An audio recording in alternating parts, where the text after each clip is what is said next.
Assalamu alaikum dear student, I am Sayyida Arbab Fatima. We are doing chapter number 11, chords and arcs, grade 10th. Today we are going to prove third theorem of this chapter. Let's move towards the light board.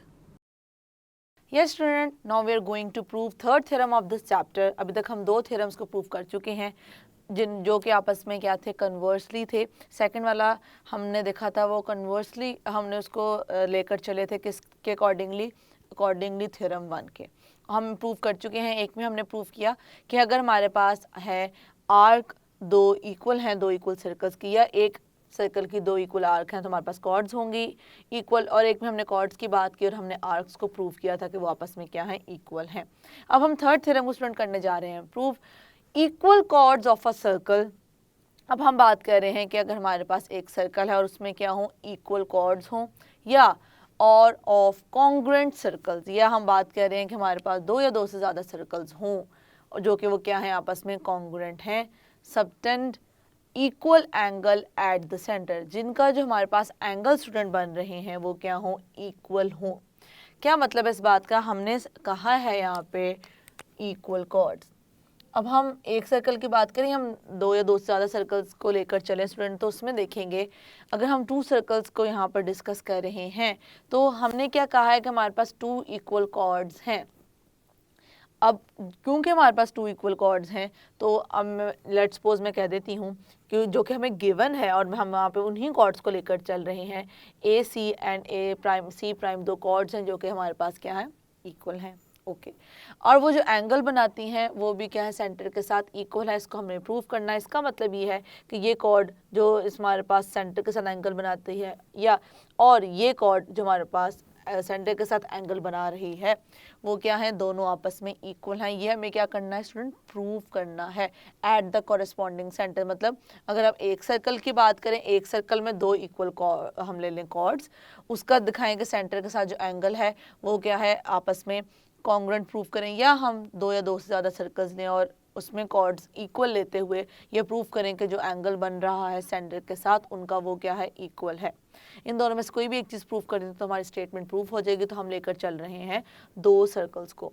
अब student यहाँ पर देखें, अब ये समझना ज़रूरी है कि कैसे, अगर हमने अभी तक देखा, हमने सेंट्रल एंगल को आर्क से रिलेट किया है और आर्क को रिलेट किया है सेंट्रल एंगल से.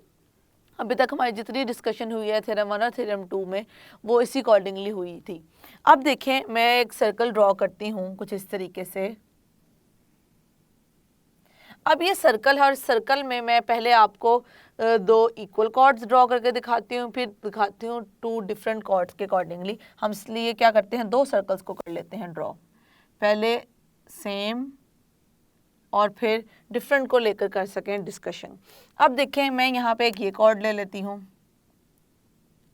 और ये हमारे पास क्या है, सर्कल का सेंटर है, और एक ले लेती हूँ ये कॉर्ड. अब स्टूडेंट हमें यहाँ पर नज़र आ रहा है कि दोनों कॉर्ड्स क्या हैं, डिफरेंट हैं. तो मैं इसको इससे कर दूँ ज्वाइन और इसको कर दूँ इससे ज्वाइन, तो सेंटर के साथ जो एंगल बन रहा है स्टूडेंट ये है.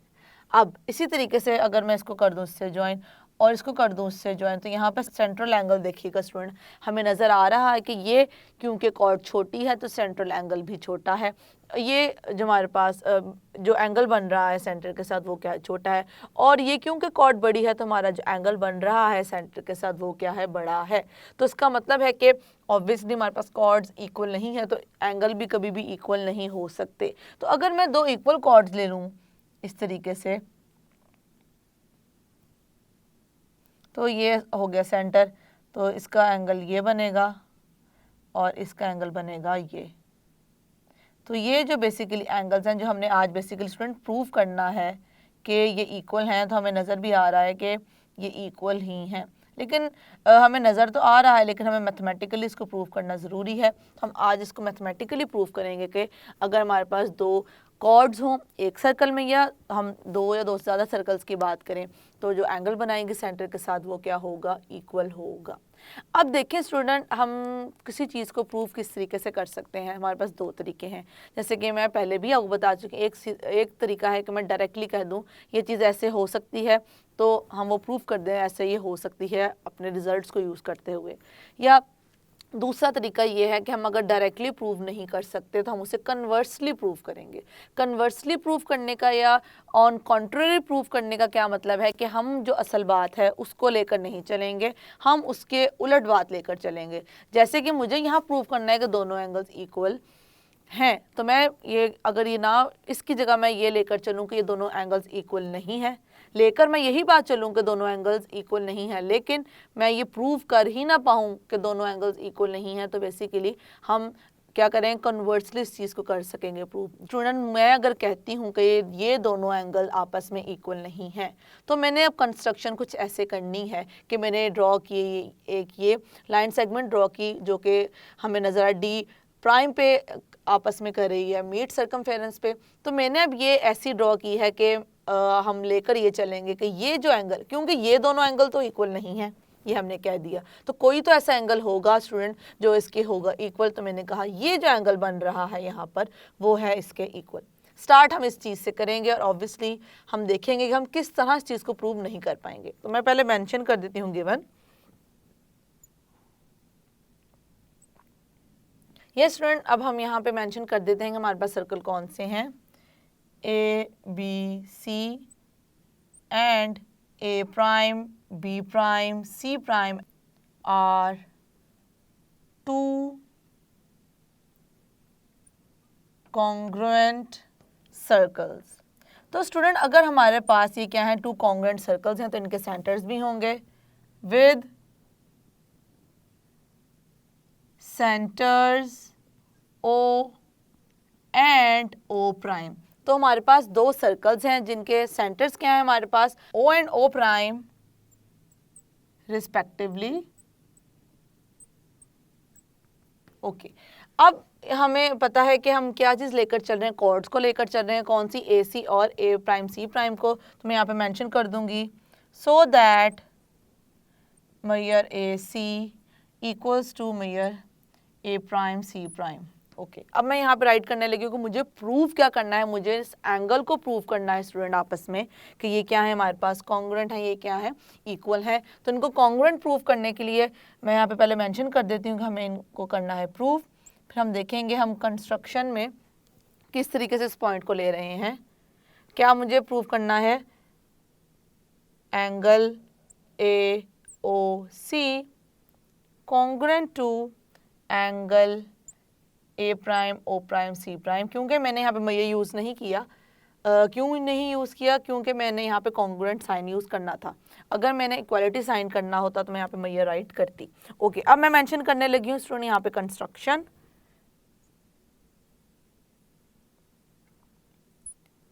अब कंस्ट्रक्शन क्या की है, मैंने पॉइंट लिया है डी, लेट, और मैंने यहाँ पे कह दिया है कि हमारे पास कौन सी साइड इक्वल नहीं है, उसकी वजह से हम ये ले रहे हैं, late if possible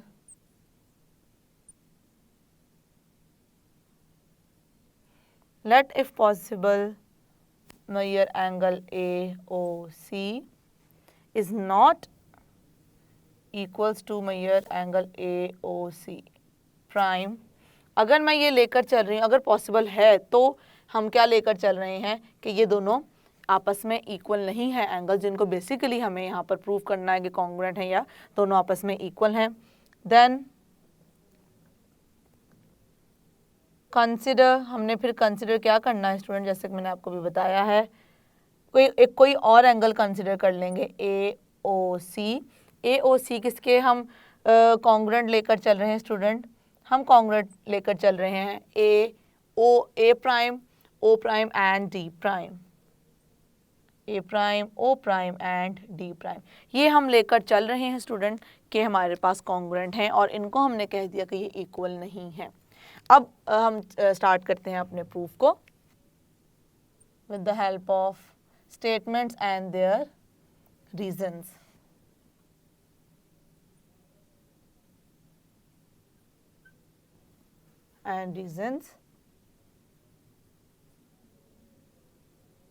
yes student, अब मैं सबसे पहले उस एंगल से करने लगी हूँ स्टार्ट, जो कि हमने कह दिया है अपने कंस्ट्रक्शन के थ्रू के दोनों आपस में क्या है, कॉन्ग्रुएंट हैं।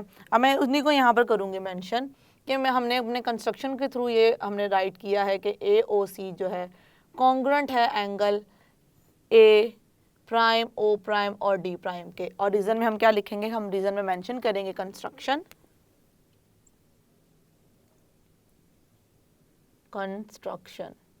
ओके। अगर हमारे पास हमने कहा है कि ये दो एंगल्स इक्वल हैं, तो हमें पता है कि इन इक्वल्स के अकॉर्डिंगली जो हमारे पास आर्क्स आएंगे स्टूडेंट, वो भी क्या होंगी, इक्वल। तो इसी चीज़ का मैं यहाँ पर करने जा रही हूँ, right. Therefore A C congruent to A prime D prime. अब मैंने इसको यूज़ करते हुए क्या कह दिया कि ये दोनों आर्क्स क्या हैं हमारे पास, कॉन्ग्रुएंट हैं। इसको मैंने कह दिया इक्वेशन नंबर 1। अब रीज़न में हम क्या लिखेंगे, रीज़न में हम यही बताएंगे क्योंकि हम एंगल्स कह रहे हैं कि कॉन्ग्रुएंट हैं, तो उनके आर्क्स जो है वो भी क्या होंगी, कॉन्ग्रुएंट होंगी। Arc subtended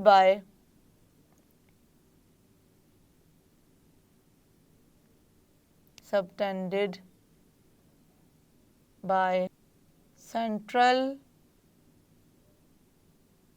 angles in congruent circles। Okay, यहाँ पे हमने इसके रीज़न को कर दिया है मेंशन। अब देखिए हम फर्दर क्या यहाँ पे राइट करेंगे। अब हम बात करेंगे किसके बारे में, जो हमारे पास गिवन है लाइन, बेसिकली कॉर्ड्स। अब देखिए कॉर्ड्स हमें गिवन है कि हमारे पास ये गिवन में है कि ए सी और ए प्राइम सी प्राइम क्या हैं, वो हैं आपस में इक्वल। लेकिन इस जो हम अभी जिस रिजल्ट को लेकर या जिस डिस्कशन को लेकर चल रहे हैं स्टूडेंट, उसके अकॉर्डिंगली हम यहाँ पर देखेंगे कि हम कौन सी दो लाइन सेगमेंट्स या कौन सी ऐसी दो कॉर्ड्स हैं जिनको कह सकते हैं कि वो हैं इक्वल, और फिर हम उसको प्रूव नहीं कर पाएंगे। वो हमारे पास हैं major A C, major A C equals to major A prime D prime. अब मैंने कह दिया कि ये है इसके इक्वल, लेकिन हमें पता है कि ए सी जो है वो किसके इक्वल है, हमने गिवन में ये मेंशन कर दिया था कि ए सी इक्वल है बेसिकली ए प्राइम और सी प्राइम के। तो इसको तो सबसे पहले मैं कह देती हूँ इक्वेशन नंबर 2, ताकि हम इसको आगे फर्दर कॉल कर सकें या कर सकें यूज़। और मैं यहाँ पर मेंशन कर दूँगी student, we know that but major A C is equals to major A prime C prime. अब ये हमें क्या था स्टूडेंट, ये हमें गिवन था। तो पहले हमने ये कैसे लिखा, ये हमने लिखा है बाय थ्योरम 1। पहले इसका रीज़न लिख देते हैं, थ्योरम 1, और उसके बाद स्टूडेंट हम यहाँ पर मेंशन कर देते हैं ये हमने थ्योरम 1 को यूज़ करते हुए किया है। अब इसका रीज़न लिख रही हूँ कि ये हमने क्यों लिखा है, ये हमें क्या था, गिवन था। अब ये हमारे पास स्टूडेंट क्या है, ये स्टेटमेंट हमें गिवन है। तो देखें स्टूडेंट यहाँ पर एक इस चीज़ को नोटिस कीजिएगा, इसको मैं ज़रा इक्वेशन नंबर 3 कह दूँ, फिर हम आगे इसको करते हैं डिस्कस। कि अब मैंने कहा है कि ए सी है ए डी के और ए सी है इसके, तो बेसिकली 2 और 3 को यूज़ करते हुए मैं यहाँ पर क्या राइट कर सकती हूँ कि ये दोनों भी आपस में क्या हैं, इक्वल हैं, क्योंकि ये दोनों सेम हमारे पास जो लाइन सेगमेंट है या जो हम कॉर्ड लेकर चल रहे हैं उसके हैं इक्वल। इसी को मैं यहाँ पर करने जा रही हूँ, राइट। देयरफॉर जो हमारे पास ये है A prime C prime equals to A prime D prime. ये अब हमने कैसे कहा है, by using 2 and 3, using equation number 2 and equation number 3, इन दोनों को यूज़ करते हुए मैंने ये राइट कर दिया। लेकिन स्टूडेंट ये सिर्फ और सिर्फ तब पॉसिबल है कि A prime C prime and A prime D prime आपस में इक्वल हों, अगर सी और डी प्राइम जो है बेसिकली ये दोनों हों एक ही पॉइंट। अगर ये एक पॉइंट हैं तभी पॉसिबल है कि ये दोनों लाइन सेगमेंट्स भी हों हमारे पास इक्वल। अब देखें ना स्टूडेंट, यहाँ पे एक लाइन सेगमेंट हो और एक लाइन सेगमेंट हो, वो तो हमें नज़र आ रहा है कि दोनों अगर पॉइंट्स डिफरेंट हैं तो उनकी जो हमारे पास लाइन सेगमेंट है, हम कॉर्ड्स की बात करें, कॉर्ड कभी भी सेम नहीं हो सकती। तो अगर ये दोनों हम कह रहे हैं कि सेम है, इक्वल है, तो इसका मतलब असल में ये है कि ये दो अलग पॉइंट नहीं है, ये मुख्तलिफ पॉइंट्स नहीं है स्टूडेंट, ये एक ही पॉइंट हैं। तो हम यहाँ पर इस चीज़ को मेंशन करेंगे, which is only possible, which is only, ये कब पॉसिबल है स्टूडेंट? ये सिर्फ हमारे पास पॉसिबल है if C prime coincides with D prime basically. तो कंसाइड करने का क्या मतलब है? इस वर्ड को हम पहले भी अंडरस्टैंड करके आ चुके हैं स्टूडेंट, जब हमने 90 डिग्री एंगल की बात की थी। कंसाइड का मतलब है कि एक का एक दूसरे के ऊपर आना। तो बेसिकली कंसाइड करने का मतलब है कि ये पॉइंट इसी पॉइंट के ऊपर है। मतलब मैं एक पॉइंट इस तरह राइट करूँ और मैं कह दूँ ये मेरे पास है C प्राइम, और इसके ऊपर मैं एक और पॉइंट दोबारा ऐसे लिख दूँ तो मैं कह दूँ ये D पॉइंट है। तो बेसिकली एक के ऊपर मैंने दूसरा ही किया है, जो कि बेसिकली शो ये कर रहा है कि मैंने नाम मुख्तलिफ दे दिए हैं। मैं दो दफ़ा एक के ऊपर ही करूँगी तो रहेंगे तो वो सेम ही ना स्टूडेंट। तो यही हमने बात की है कि ये सिर्फ और सिर्फ तब पॉसिबल है कि ये करे कंसाइड, मतलब एक पॉइंट के ऊपर ही दूसरा पॉइंट हो, C के ऊपर ही D हो, तभी ये हमारे पास कंडीशन पॉसिबल है। तो हम फिर क्या यहाँ पर राइट कर सकते हैं? हम यहाँ पर राइट कर सकते हैं जो कि हमने प्रूव करना था। Hence we can write here measure angle A prime O prime C prime equals to measure angle A prime O prime D prime, A prime O prime and D prime। इसे मैं कह दूंगी equation number 4। अब इससे हमें student पता चलता है कि हमारे पास ये जो एंगल्स दो बनेंगे वो क्या हैं? इक्वल होंगे। मैंने इस जो हम सिचुएशंस देख रहे हैं उसके अकॉर्डिंगली इसको कर दिया है मेंशन। तो अगर मैंने कहा है कि ये इसके इक्वल है, लेकिन हम लेकर क्या चले हैं स्टूडेंट? हमने यहाँ पर मेंशन किया था कि हमारे पास ये एंगल किसी और एंगल के भी है कॉन्ग्रुएंट या इक्वल, तो हम इस चीज़ को यहाँ पर कर देंगे mention. But angle AOC is equals to measure angle A prime O prime D prime। इसे मैं कह दूंगी 5। और रीज़न क्या है स्टूडेंट इसका? रीज़न है इसका कंस्ट्रक्शन। हम बेसिकली अब उसी तरफ मूव कर रहे हैं जो कि हमने प्रूव करना है। हम उसी साइड पे इस बात को लेकर चल रहे हैं। यहाँ पे हम रीज़न में लिख देंगे कंस्ट्रक्शन।